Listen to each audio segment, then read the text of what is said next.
Hello and welcome to the We Need to Talk About Chocolate podcast. I'm back with my co-host Andrew Nason. Hi Ed, how are you doing? I'm very good actually. I'm excited because today we're going to be asking the question, and I think almost playing top trumps with the idea of trying to find what is the healthiest food. We're going to be looking through all the major food groups and picking out what Andrew has called, I guess, the GOAT of each respective category.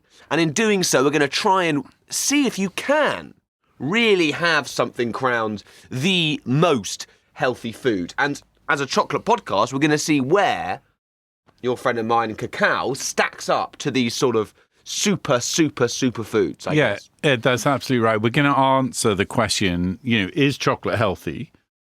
And, spoiler alert, I'm coming from the angle that a chocolate diet is the best possible diet for your head and your heart. And I think, Ed, wouldn't you agree with me that your head, your brain, and your heart are quite important? I think actually, brain and body, I think. That's basically it. That's all we really are. And so if there's a food that's helping out with both of those, it's going to do pretty well. And chocolate is the greatest of all time for those two areas of the body, and that's what we're going to kind of demonstrate beyond reasonable doubt. Yeah, I don't want our viewers to think that we're going into this with any biases towards cacao. No, there's no bias. Or that it's a foregone conclusion. It's pure science. But look, we've spent the last 2 months really looking into the nutritional benefits of chocolate, of cacao, and I think we've both been pretty amazed, and hopefully some of our viewers have as well, by just the breadth of ways in which cacao is something which really helps different parts of the body in so many different ways, beyond even just the brain and the heart. And so I'm not surprised that we've arrived at the sort of crux of it, of really weighing it up against the sort of the big boys of the superfood world, that you're confident it might come out on top. I think there are some other foods that I think could give it a run for its money, but I'm excited to see where we end up. Yeah, and I think we want to go into it in a rigorous scientific, and we have tested this, on animals, and I'm taking the two people in this podcast as being the animals. Yeah, so guinea pigs. Exactly. We have tested it thoroughly. Human guinea pigs. And scientifically. And, Ed, I've been sort of accusing you for a long time of having a sort of chimp brain. I've heard the phrase monkey brain has been said more than once, I agree. And we need to also add to that the bug brain. And we've agreed that you're, 98.5% chimp. And we've also agreed, or I think we're about to agree, and this is super relevant for what comes or what follows, is that your genetic diversity is 99% bug. Again, when you say bug, I sort of think of like spiders and worms and things, but you're talking about sort of microscopic bugs, like bacteria. Yeah. We are made up of essentially lots and lots of bacteria. It's absolutely right, and we do share a huge amount of DNA with these tiny things. We haven't gone that far away from them. Exactly, and what we're going to try and demonstrate is that, Ed, you're basically a UNESCO biosphere in your own right. You're actually, we thought the Garden of Eden was extinct. Well, yeah, I guess. Well, yeah, I don't know, but yeah. Well, I think it exists inside you. You think it's it is there. Body. You are actually Adam. What a beautiful image. And your body is actually the Garden of Eden. Yeah, I think it's a good analogy, because I think so much of, when we're talking about health, is about sort of tending just the most complicated garden of all. I mean, there are so many, I guess, processes happening simultaneously in the sort of the garden that is the body. There are millions and millions of different things happening all at the same time, all requiring different chemicals and compounds to sort of make those things work. And I think actually being a sort of good gardener and running a sort of successful garden, it's a lot harder, I think, than it seems. You've really got to be basically juggling quite a lot of balls, I think. You're basically painting in 3 dimensions, including time. 4 dimensions gardening is a 4-dimensional process where it's obviously the 3 dimensions of the plant, but you're also planning in time. And that's what we're going to be talking about with your biosphere. Yeah, and I think when we talk about how hard it is, and we talk about the fact that it's why I think there is a lot of utility in really talking and trying to seek out these so-called superfoods, because there's so many different boxes that you need to tick as Correct. a sort of healthy human, right?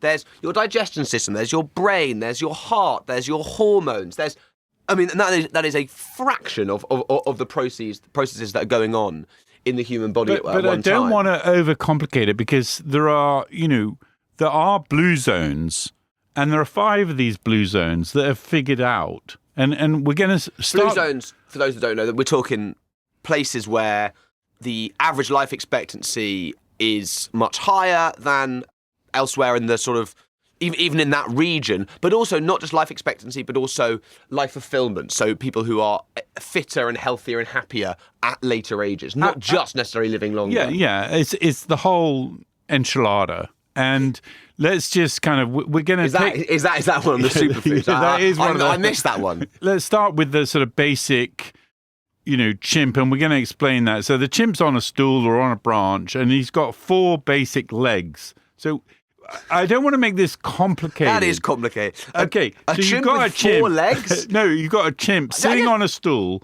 and those 4 legs are supported by the blue zone. Okay, so we're talking chair legs, not. I was imagining some sort of chair legs. confusing. Yes, no, he's not on all 4s. He could be on all 4s. The chimps have and basically, legs? No. If you get these 4 right, then when we talk about nutrition, they're going to be helpful and supportive. Yeah. And the 4 that are supported by enormous amounts of data on the blue zones are movement, and that creates a sort of fluffy brain. There's nutrition, and we're going to add chocolate to that nutrition, and we're going to go into that in depth. There's sleep, and there's nature and being social. Those are the kind of 4 fundamental. If you put smoking or alcohol, you can basically burn the stool. You're basically, it doesn't matter what you do in terms of nutrition or sleep or movement. If you either smoke or have, huge amounts of alcohol, the stool is going to be destroyed. So once you've got the 4 fundamental elements that are supported by, Okinawa in Japan, Ikara in Greece, Sardinia, and Costa Rica, including actually one in the States. So it is possible to have this in a Western diet.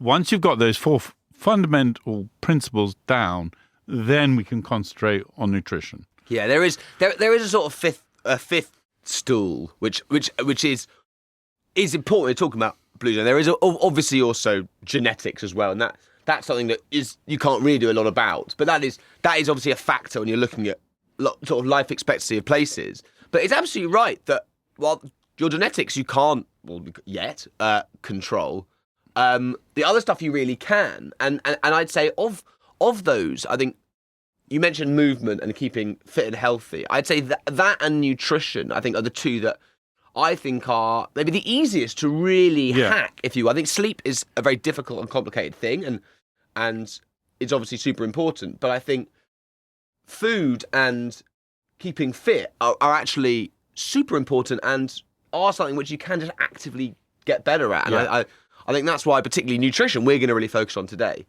Okay, so let's kick off with the sort of the importance of, your biosphere and your, UNESCO protected... Yeah, the garden. Garden, right. So imagine that life on Earth is a 1,000-page book. Okay, so we start with the first life appearing on page 1. And my question to you, Ed, is when does the first animal appear in that 1,000-page book? The first animal, not a bug. When I mean bug, I mean little microbe, like a single cellular. It would sort of be a tiny fish. I don't know. I mean, I'm going to guess on page. I mean, it's a boring book, but I think probably page 100. I reckon maybe. Yeah. So you've got to go through 820 pages. Wow. It's So it's all bug. It's all bug. This It's book. basically all bug. It's not a bestseller. And Andrew. this is, I think it's a bestseller because You're these not gonna bugs get a are movie out of interesting. this one. And, we're going to come back to this. This is why if you don't tend the garden, you're kind of forgetting about essentially your entire evolution. But yeah, I think also it's if you don't sort of think like a little bacteria. Correct.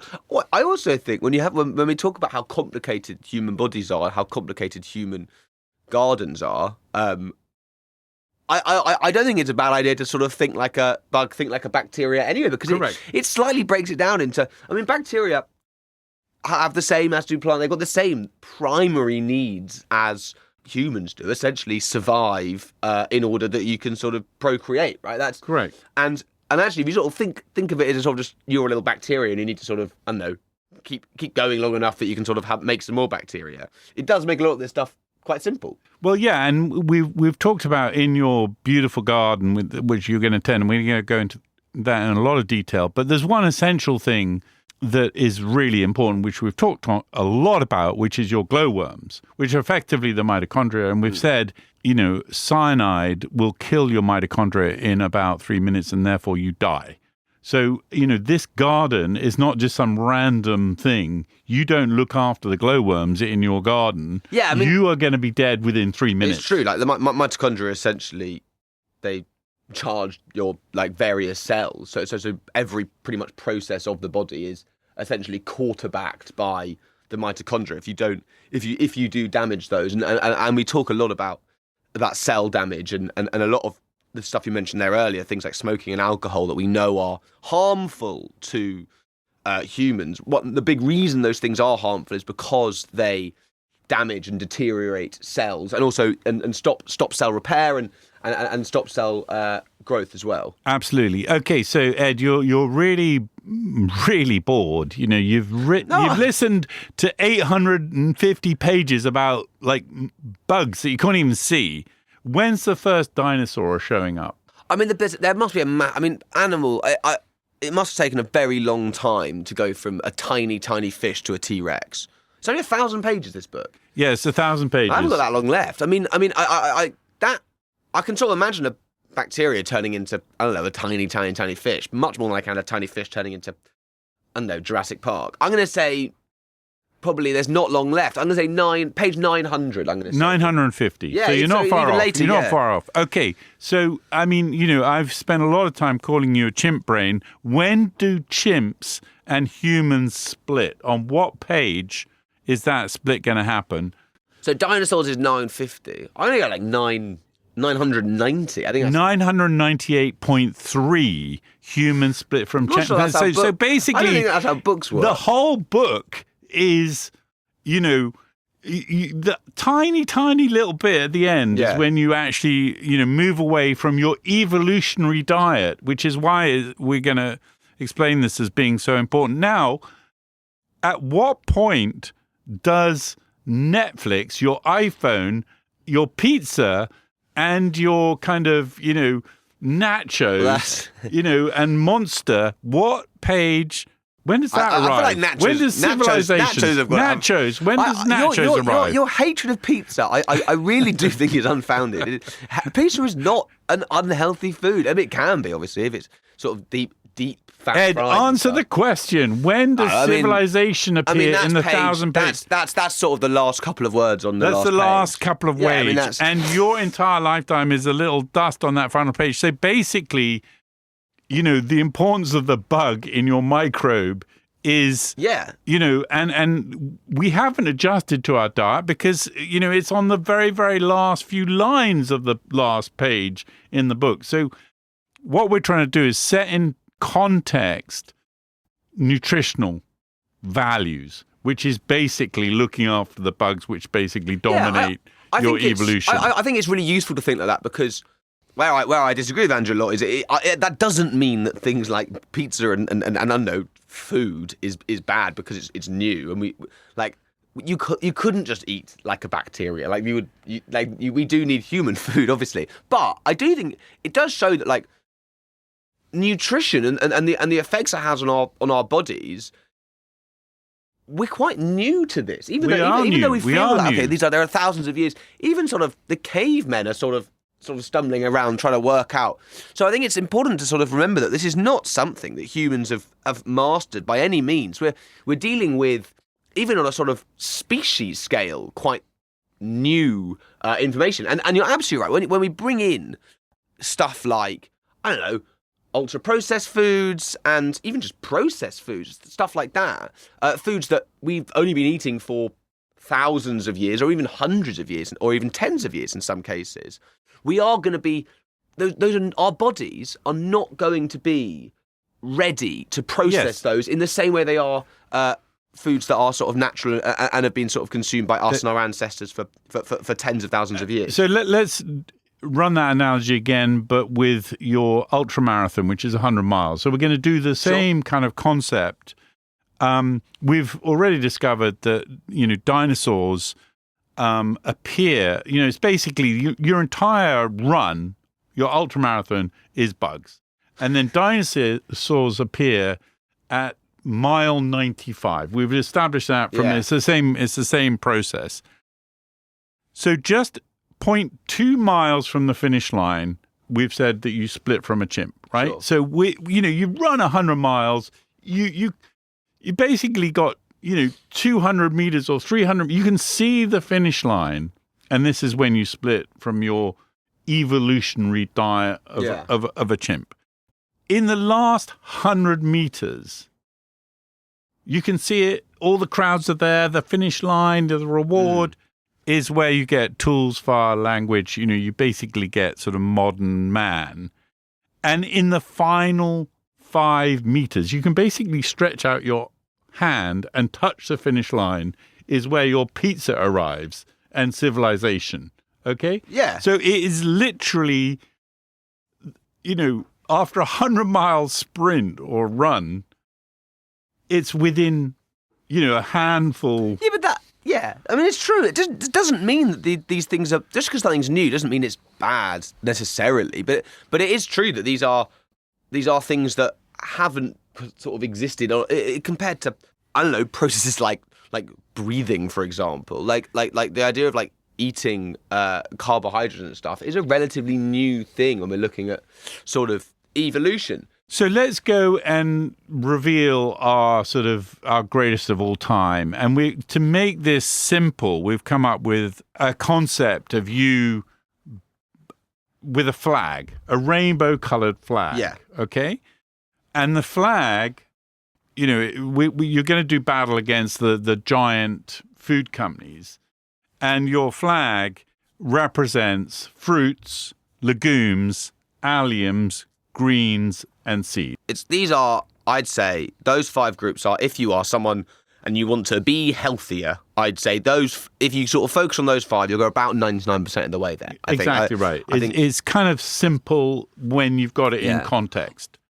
Yeah, and if we go through those, just so people know, obviously, fruits, everyone knows what that is. Legumes, sort of a weird one. That's, I guess, things like beans and pulses and things like that. And so you get, that I think beans, think pulses, and alliums are sort of your garlic, your onions, shallots, that sort of thing. I think those are the 2 which I probably imagine people are less knowledgeable as words. But they're things that you'll see on every supermarket shelf. They're not sort of weird freak things that you've got to go to a special shop to buy. I mean, the vast majority of sort of non-meat, non-carby food can be broken down into those 5 groups. Correct. And what we're going to try and do, and we're going to put chocolate in the context of all these, is select the greatest of all time within that category of flags, and then say, okay, how good is it? And what does it do to the body? And this is the superpower that I think we need to... As we mentioned before, it's a complicated system, the human body, and therefore I think there is a lot of worth in working out, okay, I don't just want to have a seed, I want to have the best seed, I want to have the best. The one caveat I would say to that is actually one of the best things to do when you're eating is actually eat diversely. This is not an endorsement of saying, okay, don't eat any fruits apart from, let's say, blackberries. That's not what we're saying. You should eat a diverse range of fruits, legumes, alliums, and greens and seeds, but it's helpful to know which ones are probably towards the top of the train, and Correct. for, I guess, for fun, and also just because I think it's good to know. I think we're going to really try and work out which is the sort of the number one heavy hitter. But that doesn't mean that that's the only one you should eat, nor would that be the healthiest decision to do so. Yeah, exactly. And that's exactly the point. So our flag is rainbow coloured because that's the Absolutely most right. important element, the diversity feeding that garden. But so what we're going to do, and this is scientific, and we have experimented on ourselves. Yeah. With some degrees of success. And you can go back and look at our previous episodes if you want to see some of those experiments of us sort of playing around with our diets in order to see what these different things do. I mean, we've tried to, okay, this is the scientific bit. We have tried to be utterly rigorous, and this is a first on Spotify. We have created a table, and it's ranked. No one has ever created a table before. Of such, intensity. So what we've done is we've looked at each of these categories in terms of rankings. And one of the rankings is called ANDI, which is its nutritional value. Yeah. Okay? So the nutritional value per calorie. So if you want to eat something that is like 1,000 points and has got very low calories, that's your ANDI score. Then we've got something called the ORAC, which is, we've talked about your glowworms being destroyed by, alcohol, smoke, whatever. If you want to protect the body and stop it oxidizing. I've spent quite a lot of time looking at antioxidants because it's a phrase you hear thrown around a lot. Yeah. And I think it's a super confusing one that I certainly used in conversation and read about and wouldn't really understand what it means. Seatbelts on, because it is actually incredibly complicated. I think that's why a lot of these things get thrown around, because the reality is extremely complicated. But essentially, the reason why antioxidants are important is in all processes pretty much that are going on in the body, cells get oxidized. That doesn't necessarily mean oxygen gets added. That's just the word they use, oxidized. They get burnt. But essentially, it's just burning. Electrons get taken from the cells and used for other stuff, or electrons get put into the cells, which means you basically have something which scientists call a free radical, which are spare electrons bopping around the body with nowhere to go. And essentially, these, if you get too many of them and left unchecked, they basically cause carnage, essentially, because they either go into cells where they're not meant to be, or they combine with things, or they take oxygen away from cells that need it. And essentially, while oxidization is a super important process in the human body, you also need oxidants as well. You need that in order to function. If you have too much oxidization and you're not having enough antioxidants, essentially you're going to have too many of these electrons buzzing around your body, causing absolute mayhem, combining with cells, breaking cells down. And that's why you need antioxidants in order to just calm everything down. Yeah, you're going to damage... Get rid of these free radicals. You're going to damage the glowworms in your beautiful garden. Yeah, that's exactly right. Or as Andrew puts it, you'll damage the glowworms, which are those cells. And if you have a glowworm with an extra electron or an electron missing, that glowworm's not going to be able to do its job, essentially. So then we're going to measure two other categories, which is the GLI, the glycemic index, how much insulin it kicks off. And then we're also going to measure fiber, because that tells us about the sort of richness of your garden.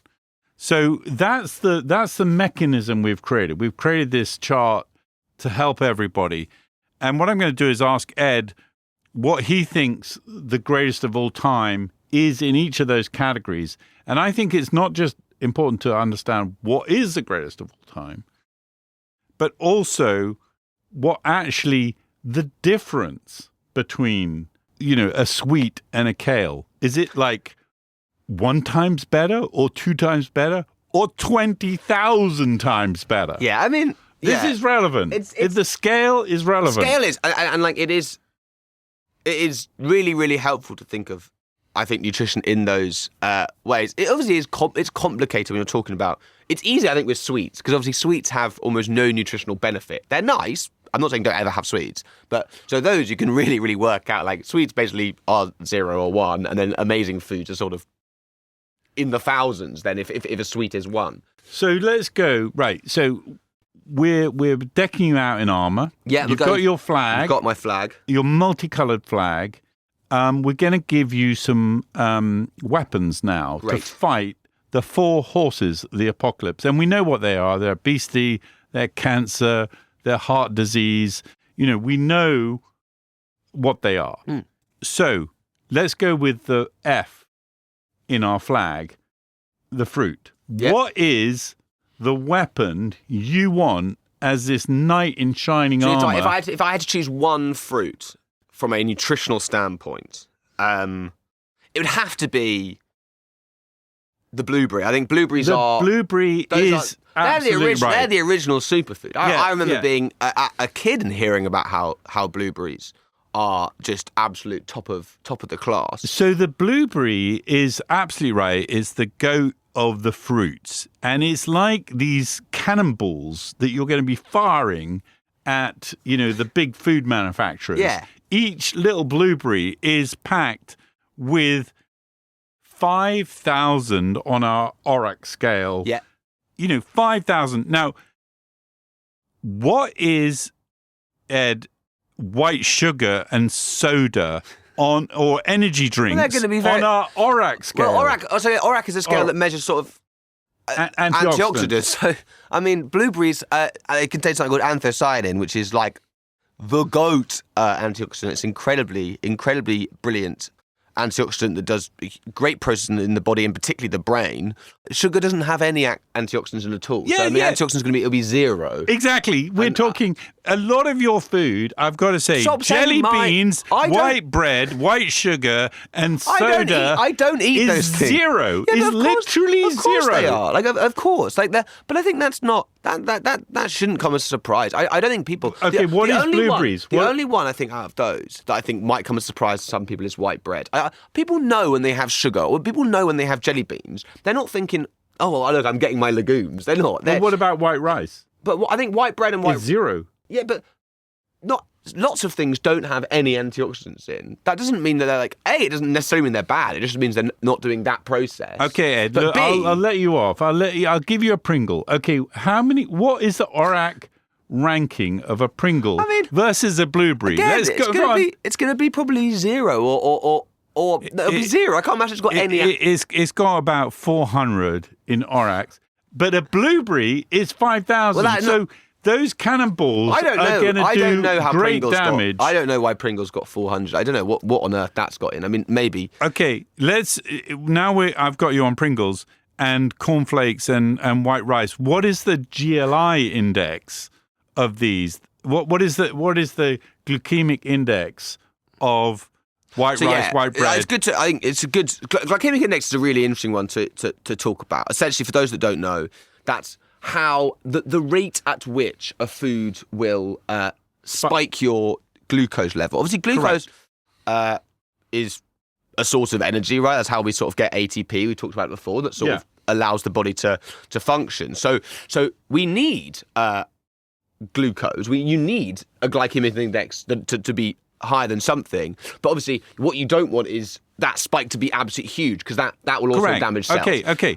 So, yeah, you're absolutely right. When you're having a look at things like white sugar, that's going to be... I mean, I don't know. I don't know... I can't imagine anything's higher than white sugar, so I'm going to guess 100 or at least 90. It's like, 80 in the 80s, 65. It's just a massive spike to your... Now, what is... I think 100 actually might kill you. I think that would be... It doesn't get much higher than white sugar. Is half that, is 53. I mean, it's quite high. Well, that's the thing. This is why I think it's really important that people don't get massively... Because about sort of wanting things to be either very, very low. Like 50 is... It's like fruit contains sugar. It does. Yeah. It contains fructose, which gets broken down into glucose, into ATP. But how much fibre is in the... Because this is important for your biosphere. How much fibre is in the blueberry per 100 grams? Well, this is super important. Versus your white sugar, your white bread, and your white rice. I mean... and your chips. White rice and white sugar. White rice and white bread will have a tiny amount of fibre in, and sugar will have none, is my guess. Yes, correct. Yeah, and fibre it's such a good point, because fibre, particularly soluble fibres, which is what you'll find in blueberries and you'll find it in lots of other foods, essentially they line your stomach and allow you to absorb glucose slower. So they literally, not only do they help with the blueberries, but if you have lots and lots of soluble fibres that are in things like blueberries, and they are in other groups as well, you actually, if you then did want to have a jelly bean, that jelly bean would literally become healthier. Not healthy, don't get me wrong, but healthier, because the fibre in the blueberry and the fibre in other slow foods it down. Has coated it. Okay, so let's move on to the L in our what is, and we're talking legumes. What is the GOAT of all legumes? I always think they're a bit more complicated than fruits, because there seems to be a lot more diverse in terms of what they do. This is a more educated guess than blueberries was, but lentils, I think, are... Lentils are the king. I mean, they're not doing they really are. I mean, they are... We talked earlier about fibre. Lentils contain absolutely loads of both soluble and insoluble fibre, or correct. Insoluble starch, if you want to talk about it. I mentioned earlier what soluble fibre can do. Insoluble's just as important, because your body can't digest it, because it stays in. It essentially... While everything else is food for the human, insoluble fibre, that's food for the bacteria, for the gut that we talked about. That's 850 pages of your book is getting fed. That's why we need that, because essentially that allows the bacteria in your gut, in your stomach, etc., in your digestive system to absorb all these other nutrients. Okay, so everything is unlocked by fibre. Does a lentil have more antioxidants than a blueberry, yes or no? What's the ORAC rating of a lentil? No, I don't know this answer. A lentil can't have higher than a it's blueberry. The GOAT of legumes. Yes, it's got a higher blueberry. Yes, exactly. That is. I mean, this is quite a lot higher. This is where I think we're seeing an early, because blueberries. I mean, again, they're fantastic for you, but if lentils are hitting that, again, okay. Spoiler alert: what is the highest you could possibly get in terms of antioxidants? It's going to be a seed. It's going to be dark chocolate, Ed, and it's like massively higher. Well, we're talking is sort of a seed. 20. Yeah, it is. Well, it's a fruit. Yeah. So it's on our ranking when we said blueberries are the GOAT at 5,000, chocolate is 20,000. Yeah. It is like off the scale. And antioxidants, we mentioned earlier how important those are in sort of keeping everything ticking. One asterisk, I guess, with antioxidants. Not a big asterisk at all. I guess just more information. There are lots of different antioxidants. And I think I would recommend our viewers go and watch or listen to our episode on polyphenols, which is a type of antioxidant that chocolate is really high in. On that episode, we go into really great detail about the different types of polyphenols, different types of antioxidants, because they all do slightly different processes in the body. But absolutely right, dark chocolate is absolutely filled with these things and has sort of thousands of different types of polyphenols and antioxidants in it. Okay, so now let's move on to alliums. Alliums, that's your garlic, your onions, your shallots, absolutely. etc. And it's going to be no surprise what's the GOAT of all the alliums. Yeah, I mean, it's going to be garlic, but I think this is going to have an asterisk, because this is a system done by grams, right? Yes. A gram of garlic versus a gram of onions is a different thing. But with that, I think the beauty of alliums is, in my opinion at least, it is no great chore to eat garlic and onions. Correct. Like they go brilliantly well together, as do shallots, as do loads of other alliums. So to be honest, this one I think is fruits are amazing. All these foods are amazing. I don't want to slag off any of them, to be honest. They're all things that are really, really nice, particularly if cooked well and with sort of love. But garlic and onions are like amazing. And okay, so let's go on to the greens, and you're going to tell me the GOAT of all greens. It's actually sort of leaves, basically. When we talk about greens. It's leaves. It's what the chimp. If a chimp would eat it, we're going to say that's evolutionary, the right thing for you. I mean, in the sort of the history of superfoods, historically it was always spinach, and then in the sort of 2010s, along came kale, and I imagine that still rules the roost. Kale in terms of is these figures. One of the key metrics is the Andy ranking. Yeah. It's nutritional value out of 1,000, and kale is a perfect score. It's 1,000. It is the thing you really want to have in your battle. So if we've got this concept of you as a knight with your flag, your rainbow thing, you're attacking these 4 horses of the apocalypse. Your club is going to be a broccoli sprout. That is what you're going to club the horses. These are the other ones. I've got, like, kale's amazing, broccoli sprouts, cavolo nero. Essentially, I think with leaves, the sort of rule of thumb is, Andrew always says, eat the rainbow. He's absolutely right. And if you had to pick a colour, you want sort of those darker, richer leaves. So not that anything's bad, but if you have a look at, I don't know, the nutritional quality of a bit of iceberg lettuce that's sort of pale and white because it's got so much water in, essentially it's not bad for you, don't be wrong, but it's not going to be massively high on these scoring. But whereas those sort of dark, rich-looking leaves, kale, cavolo nero, radicchio, those things, those are going to be packed full. I think it's sort of common sense. You don't want to see it when you look at it. But again, it's the relative, it's the scale. So if you look at, there are 1,000 on the Andy. They're packed with ORAC. Look at white bread, white pasta. Yeah. It's 0 on Andy. Right. It is actually 0, but it's got a huge GLI. So basically what you find is the Western diet is almost 0 nutritional value, but very high sugar spiking. Yeah. And all the foods we're talking about are the absolute opposite. They're incredibly nutritionally powerful, and they've got almost no GLI spike. It's true. I want to dig deeper into when you see things like nutritional value. I think it's important when you talk about that to really focus on what that means and what nutrients, what vitamins, what minerals are in these things and why those things are important. Obviously, things like kale, I mean, the score doesn't lie. It's got so many in here. We could do a whole episode on all the different vitamins and minerals in kale and cavolo nero and spinach. But just to focus on a few that are in all of those things, actually. Number one, you'll hear it a lot. They are very, very rich in iron. Yeah. Iron, of course, binds with hemoglobin, which is how your blood gets around your body. It's super, super important. If you don't have it, you're going to really, really struggle in terms of doing all processes. The blood is essentially the thing that allows your body to do everything it does. And so you need iron as part of your diet.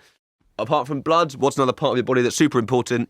Your bones. If you don't have those, you're going to be a pile of jelly. Vitamin K, which is one of the most important vitamins, and also one of the vitamins which humans really struggle to get. And it's easy to remember because K for kale. Vitamin K essentially helps your body sort of produce and maintain calcium density in your bones. So quite literally helping your bones sort of be strong and not break and keep you standing upright for longer. I mean, these are important things. And those are just two. And so the one that I want to bring out the most, because I think it's relevant, and until we researched this, we didn't really know very much about it. But let's say, there you are fighting away. You're trying to club these, 4 horses of the apocalypse with your spinach and your broccoli. Yeah, it's not a great image, that, because it sounds. Club. I mean, the meaning is absolutely bang on. These foods are amazing, but it sounds like you're going to lose. I mean, I'm going into war with a spinach. I mean, broccoli. Broccoli. Look, you're in the supermarket and you're getting attacked by these sort of, every food in that supermarket is pretty much a weapon of mass destruction, and you're losing the battle, and you're gonna release sulforaphane, and this is like a bomb that goes off. Yeah, it sounds bad. Sulforaphane is incredible. It literally kind of causes cancer to go into a state of apoptosis, which is it kills itself. Yeah. It inhibits, cancer stem cells. It actually rewrites your gene code. I mean, this stuff is powerful. It's amazing. And it's stuff like sulforaphane, when people throw around the word like detox, that's sort of what they're referring to. Essentially, it's an amazing, it's released, you're right, it's released from eating foods like kale and along with others, again, like we said, it's not just kale. It's in lots of these leafy greens, particularly the sort of darker, richer ones. But yeah, it literally detoxifies your body. I mean, and like, obviously you don't want to, you can exaggerate stuff. Saying things like, I don't know, kale cures cancer. Obviously, if you've got stage 3 cancer, you're going to get rid of it by having loads of kale. But absolutely right. If you're eating lots of these foods, the risk of you getting things like cancer and other cell-related diseases are lower because it literally does detoxify these cells. Like it isn't a joke. It's not exaggeration to say that at all. Detoxifying foods are super, super important. Yeah, and the greens and the kale and the broccoli shoots, are one of your secret weapons, one of your superpowers. So now let's go with the final one of our flags, the seeds. And Ed, I know you're going to find this one easy because I eat it all the time. And this is like the king of fiber, and therefore it's the king of your garden. It basically provides the structure to that sort of Garden of Eden inside your body. Before I guess, it's no surprise I think that seeds in general are so important. When you sort of think that this tiny, tiny thing, each one is expected to sort of grow into some fully functioning plant. So I always think, if you have, a handful of seeds, that's 100 plants you're basically eating there, sort of, more or less, which I think is the goat seed in terms of its nutritional score. And you say because it's so high in fibre. Yeah, it's just, off the charts in terms of fibre. I'm going to go for either chia or flax seeds. It has to be chia. Chia is just the goat of all fibre. It's like 30% fibre. Yeah, and we've mentioned before, fibre is super important, and there are those two types, soluble and insoluble, and both are massively important in terms of keeping that glycemic index under control and also helping you absorb lots of nutrients. So if we want to go now and take chocolate and put it across these categories to demonstrate that it is the goat of brain and heart strength, in terms of antioxidants, it is off the charts. It's in 20,000. It's a 20,000 ranking. In terms of GI index, is it high or low? In terms of GI, dark chocolate, in terms of its glycemic 85, index. We're talking 85%. Knowing what I know about its sort of levels of sugar, I'm going to guess that it is low. I mean, it is low. It's very is low. I mean, I've had people who are diabetic saying it reduces their insulin spikes. 14. Yeah, it's around the 20s. 20, yeah. Compared with the white sugars. A blueberry sort of 50. So yeah. When you think about it as sort of a fruit, it is very because low. We know it comes with those fatty acids. Yeah. And the cocoa butter. So then on fiber, where would it rank in terms of? It's not going to.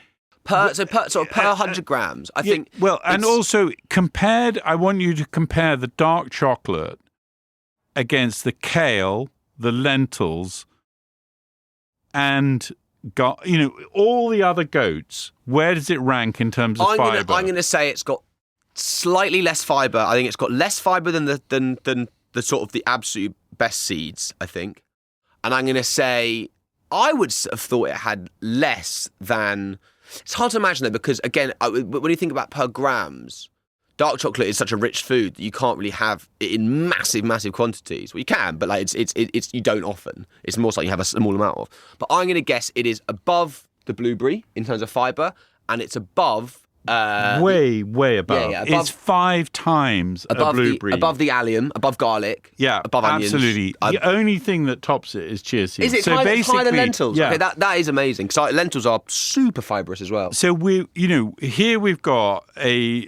I mean, lentils are basically seeds. That's what they are. Yeah, we've got a substance that has got incredible antioxidant power, loads of fibre, super low on the GLI index, very high on the Andy index in terms of nutritional value. And then it has all the benefits in terms of the dopamine, serotonin, etc. And this is why it's the outstanding and unquestionable winner. We're going to dig into one other aspect that's really important. And again, it came to us late. I mean, we've talked about chocolate being a 17th century Viagra, right? Yeah. We've done that. And what does Viagra do? Viagra basically, as I understand it, releases nitrogen oxide into the body. And just to help our listeners understand what that means is if you have a hose that's been outside, a water hose in the garden, we're in the garden again, and the sun has got to it. It's kind of oxidized and it doesn't really move. It's not very flexible. The water, gets knots in it and water doesn't come out. Nitrous oxide turns that into a lovely, flexible, beautiful, vascular hose, and lets the blood pump. Just for the avoidance of doubt, the hose in Andrew's analogy is blood vessel. Is a blood vessel. Yeah, that was not. When you're talking about Viagra, and then you have a garden hose as your analogy, the blood vessel is not the first thing I imagine some of our viewers have thought of. Yeah, we're talking about the blood vessel. Absolutely. Well, actually, Ed, they are obviously related. I know, of course they are. Of course, if you want. Strong nitric oxide effects. Of course. Then you need. It's absolutely right.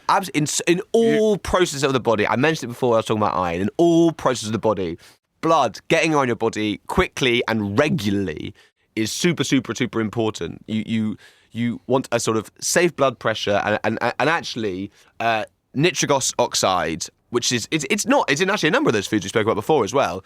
It allows the dilation of your blood vessels, allow your blood to move more freely around the body, which is essentially, obviously you can have too much of it, and you can have sort of your blood pressure can get too low or too high, etc. But no, essentially nitric oxide, super, super, super important and quite difficult to get in most people's diets. Dark chocolate contains absolutely loads of it. Correct. So, essentially we've got the battle. And one of the key things is, as I say, the nitric oxide and, vascular health. And, again, chocolate is going to just knock you out of the park in that regard. So hopefully, we've kind of explained, that there's Ed tending his biosphere, his UNESCO biosphere with beautiful glowworms. And the key to tending that garden is, as we've said, lots of fiber, diversity of the flags, the rainbow of the flags. You want nitric oxide in there as well with your chocolate to help with the fiber and the antioxidants. And then you're going to have a beautiful garden, right? Yeah, it's absolutely all right. I mean, the one thing that I think we haven't mentioned in terms of our garden is protein. Protein is also really important. You do get protein. I always just think protein, and my mind goes straight to meat. But going back to the legumes, protein is high in lots of legumes, including lentil. It's also in other foods in that groups. But yeah, when you're looking at that those flags thing, I think, to be honest, you could absolutely live a life of not having any meats or any sort of carbohydrate stuff, and really just focus on those flags. That's not what we're suggesting. Like you can have carbohydrates and you can have meat added into this, but in terms of the groups that really, really, really people need to be focusing on, partly because they're just so good for you, and partly because people don't get enough of them. People don't need to be told to have more meat. People don't need to be told to have more carbs, I think, it more often than not. But actually, these guys are super, super, super important. And I think it's so much better to think about what new foods can I add into my diet? Can I eat more of this? Rather than thinking in a sort of negative way and thinking, oh, this is unhealthy. I want less and less and less of this. Much better. That's why I like this scoring system. Yeah, because we then took the scoring system and then we actually, because we were very analytical, we put a number to it. And on a brain and vascular ranking, the highest trophy-winning score was dark chocolate. In case you're interested, 9.2, beating walnuts at 8.9. Where did walnuts come from? Well, walnuts are a sort of, a pretty powerful nut. And then we had the chia seeds at 8.7. So, dark chocolate is outcompeting every other food, including bloody kale and chia seeds. Yeah. And this is a revelation. This is like good news, guys. I think you're right. You can eat dark chocolate and be super healthy. Walnuts are amazing for your brain. That is, I'm glad they're in there. But no, like dark chocolate, it's got amazing healthy fats in. Do go listen to our fats episode, by the way. It's got amazing healthy fats in. It's got the antioxidants. It's got the polyphenols. It's got low glycemic index. It does have all of these brilliant things. It's really high in fibre. It's got so many of these really, really, really, really important groups that it absolutely should be part of any healthy diet. It absolutely should be. And the beauty is of dark chocolate is actually it's something that is really, really, really enjoyable. And we've spoken a lot on this podcast. Part of the reason we started this sort of deep dive into dark chocolate and its effects is I was pretty unsure about it. It's at first it is quite a bitter food. It's quite a complex food. But like so many things like that, like I always compare it to things like whiskey or beer. Correct. Or it's always or classical associated music, with where sort of actually, guilty pleasure. Yeah. No, but I know whiskey's terrible for you. Obviously, nutritionally, it's the opposite to chocolate. But I remember the first time or classical music. The first time you sort of have those things, classical music, you go, oh gosh, this is quite boring. I'd quite like to have my kids' music back on, please. Or whiskey, you go, that tastes like poison. Dark chocolate's the same. It's sort of it's bitter. It's complicated. It's earthy. The more that you're exposed to these things, the more that you understand, the more that you learn to enjoy them. Those sort of complicated pleasures, I think you can really deride so much enjoyment. I agree, Ed. You can go into a sort of a vegan restaurant where they're all in sandals and eating their lentils. Yeah. And you can crack open a sort of 85, 90% chocolate bar and say, guys, get off your lentils. Yeah. This is better for you. No, this is better for you. Stop eating your lentils and your chia seeds and your kale. Keep eating lentils, keep eating chia seeds, keep eating kale, add chocolate into that. I think the beauty of this is that, yes, 100%, if you had to make a sort of top trumps of superfoods, I think there's a very strong argument that chocolate would be one of the most powerful cards. Correct. But it's not winning in every single category. Not every category, actually, but most. The beauty is, though, is that we don't need to just have one top trump card. If I had to pick one top trump card, I think maybe you do pick dark chocolate. I really do. Well, we know the military and the rescue services choose it for a very good reason. But I think the beauty is that you can have as many top trump cards as you like. You don't need to limit yourself to just one. Absolutely. I mean, reiterating that point again, our chocolate diet does have chocolate as the mainstay in it. Yeah. But it is absolutely about eating the flags in a rainbow. And you're not going to go far wrong with that strategy. Why?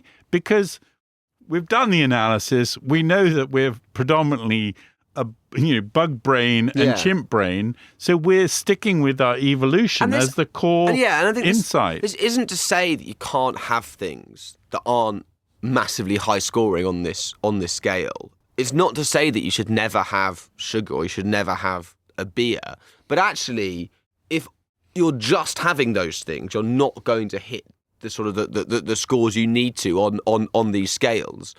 And on top of that, I mean, I think fibre is so interesting is, and there are lots of examples of stuff like this, but fibre is a really easy one, I think, to understand, is not only is fibre good for you in of itself, that it feeds your gut bacteria, which allows you to absorb nutrients, it also literally helps you process stuff that isn't so good for you. So if you have a really fibre-rich diet, when you do have, I don't know, that bag of sweets at the end of a long week, your body, because it has that soluble fibre in it, is going to actually be able to handle that sugar much better. So not only does eating these things mean you're healthy in of themselves, they also allow you to have those treats that probably aren't as helpful as well. Ed, I think that's right. And I think we're going to wrap up this session with the sort of spoiler alert that chocolate is one of the GOAT's, greatest of all time, health foods. Yeah. But now that you've mentioned processing in the body, I think, and we've been very honest, that we're going to just deal with poo directly and not sort of shy across it. You're talking about fibre helping the processing of toxics. And I'm just going to leave you with this question Okay. that I know you won't necessarily know the answer, but maybe we'll pick it up on another podcast. There is a Bristol scale in relation to the stuff we talked about in terms of, and Great. I want you to, we're going to try and answer. Where's this come from? This is because when you talk about fiber, of course you are talking about absolutely the right. detoxification. It's absolutely right. I mean, essentially, you don't want to be pulling out loads of healthy stuff, and you don't want to be keeping loads of bad stuff in. So if you have a bacteria that's really nailing that process of extraction and removal, yeah, you're going to be getting that right. Well, next podcast, I'm going to be asking you to rank on a Bristol scale. We've got an expert on the Olmecs coming on the next podcast. I really hope you don't bring that up. They'll be really confused. That is the final judgment as to whether the fiber that we've talked about works, because you will have to go and research and discover. It sounds lovely. If you're correct on the Bristol scale. What am I even? I don't know. What am I even answering here? You want a number? I don't know. What's 10? I will leave it to your imagination at this point. Yeah, maybe that's some homework for me and our viewers to go and look into the Bristol scale. We're going to try and avoid talking. Our next episode will be on, and actually it does now sound well. We're talking about this because I'm really proud of what we've done with health, and I'm really proud of what we've learned, and what I hope we've been able to impart to you guys, our viewers, in terms of why dark chocolate is this massively, massively underrated superfood, as well as being this really delicious thing. And I think what we're going to go do now on the podcast is we are going to go back and we're going to have a look at the people who really benefited from this superfood. We're going to trace it from its very, very early origins in Central America all the way to the present day. First of all, seeing how this amazing superfood fueled these incredible empires, these incredible peoples, and then also tracing that distortions from this incredible cacao to the Hershey's and the stuff that... What went wrong? What went right? What went wrong? What went wrong? We're going to start from the absolute very beginning. We're going to be getting a host of absolute world experts to join us and help us unpack what is the history of what we've said there. It's the number one superfood in so many ways, and it's so much more than that as well. And so hopefully you guys can join us for that journey, and hopefully you've enjoyed this one as well. I certainly have, and I've learned absolutely loads. Yeah, I think we've discovered the goat of all time. Yeah, I think we have. And it means we don't have to get the goat of all time, the greatest of all time, of all time. Yeah. And we don't have to get depressed by eating lentils. That's the main thing. That's the main takeaway. We can enjoy our chocolate I think I might do a spin-off podcast about lentils. Because lentils are No, don't stand up for lentils. Lentils can be really nice. The thing about lentils... They're boring. Anyway, there's so much to talk about here. But honestly, we are running out of time. It's been an absolute pleasure, Andrew. Thank you very much. I've really, really enjoyed this one. Okay. And hopefully see you guys later. Okay. Bye-bye.